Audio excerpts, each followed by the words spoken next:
Hello everyone, welcome back to Academy of Internal Audit.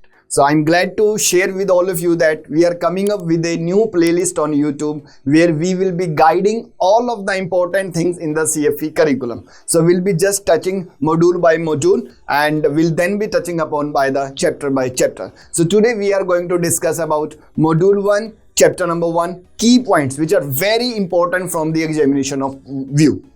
Before I touch upon the key points, we have to understand what is this chapter all about. So when we say, as its name itself depicts, its name is accounting concepts. So we'll be talking about the various accounting thing in this chapter, certain basic fundamental of accounting like we used to study in the class +1 and class +2, right? But nothing to worry, if you are a non-commerce student, you just have the basic understanding of this chapter and you will not be facing any problem while you will be giving exam for Certified Fraud Examiner module 1.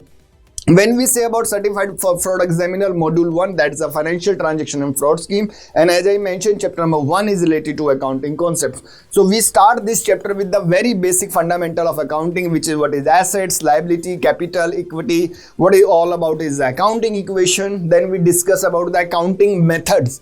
It can be the double entry system. Then we used to discuss about the cash basis, accrual basis, and all basic fundamental of accounts, right? When we say about the financial statement, in this chapter we also used to discuss about the next term, that is the financial statement. When we say about financial statement, actually it consists of 4 primarily things. Number 1 is the balance sheet.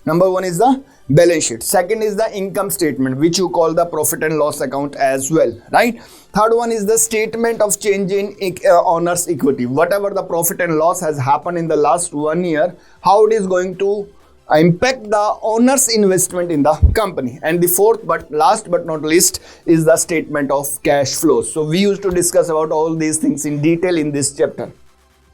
Moving on to the next point, that is the generally accepted accounting principles. We also touch upon the various US generally accepted accounting principles. We also talk about the SOX in this chapter, and then we also discuss about the IFRS, International Financial Reporting Standards, right? And last but not least, we have understood in this chapter is the permissible gaps from the GAAP. As I mentioned, GAAP, Globally Accepted Accounting Principles. What could be the different situation when you can deviate from these GAAP principles and you can choose your own? Even if it is desired that you are supposed to follow these principles, but there are certain permissions where you can deviate from GAAP, right? So all these things are covered up in the module 1, chapter number 1, that is the accounting concept. We have explained all these things in detail in our video lectures, but here we will be just talking about the key points. We'll be just touching on the very important point which everyone should know from the examination point of view, right? So without taking much time, let's starting with the first one. First of all, you have to understand from the examination point of view, guys, there is a high probability that you would be getting this question in the examination. So tip number 1, that is the accounting equation. When we say about accounting equation, everyone should know assets is equal to liabilities plus owner's equity, right? We also call the equity as the capital employed by the owner of the business. So first point is that everyone should know accounting equation. Assets is equal to liability plus equity. That is the first thing you have to understand. Tip number 2, you have to understand the double entry system.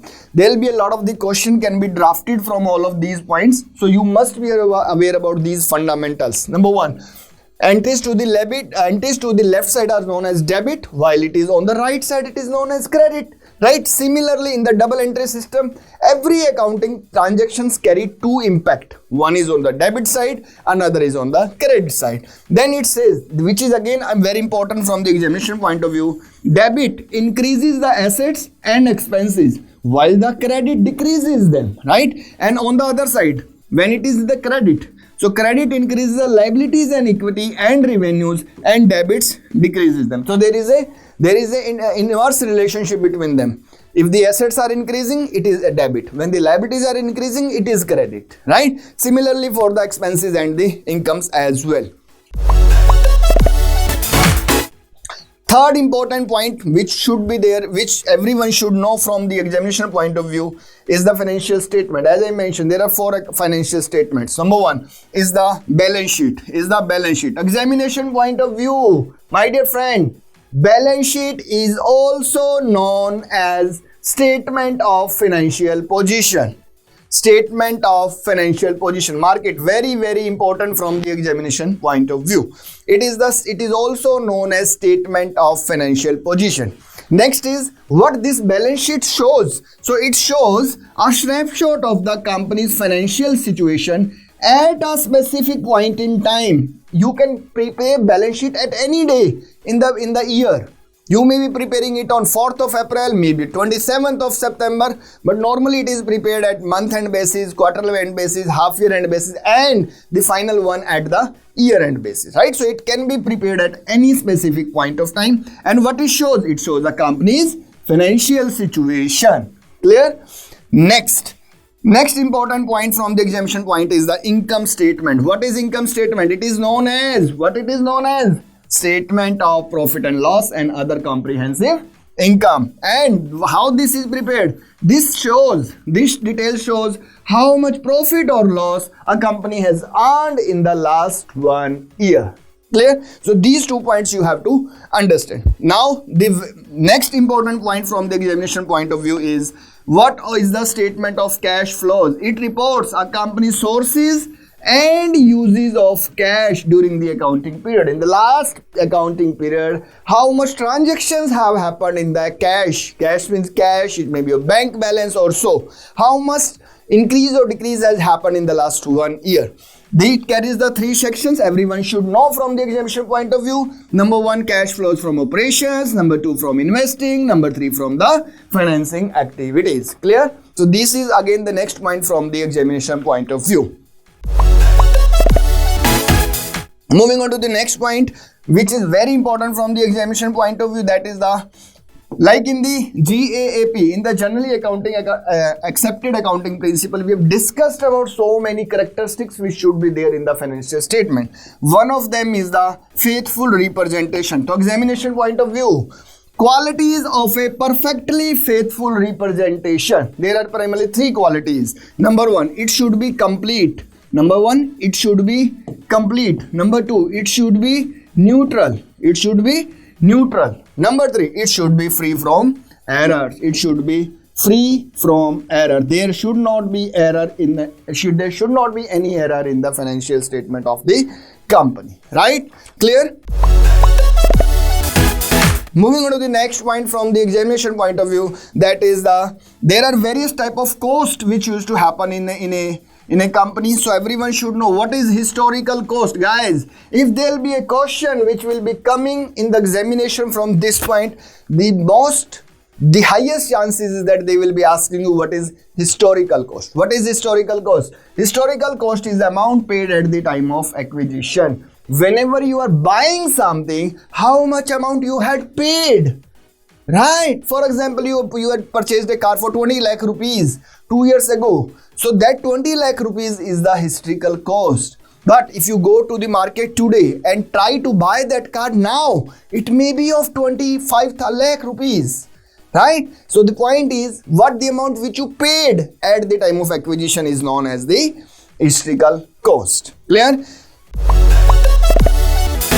Next point from the examination point of view from this chapter is there are various circumstances when you can deviate, when you can depart from the gap, you can depart from these principles. So there are number of points which everyone should know. So guys, come with me and remember and recall what all are those points. Number 1, the common practice. If it is a common practice in an industry that we are not following the gap, then you can definitely go with it. Number 2, materiality. If something is material, we are supposed to report it. Number 3, substance over form. Means sometimes we feel that if we follow this thing, it will not be showing a better picture of the organization. So hence we are not following it. Number 4, conservatism. We are not supposed to overstate anything. We are supposed to understate. अपने emotions को थोड़ा रोक के रखना है.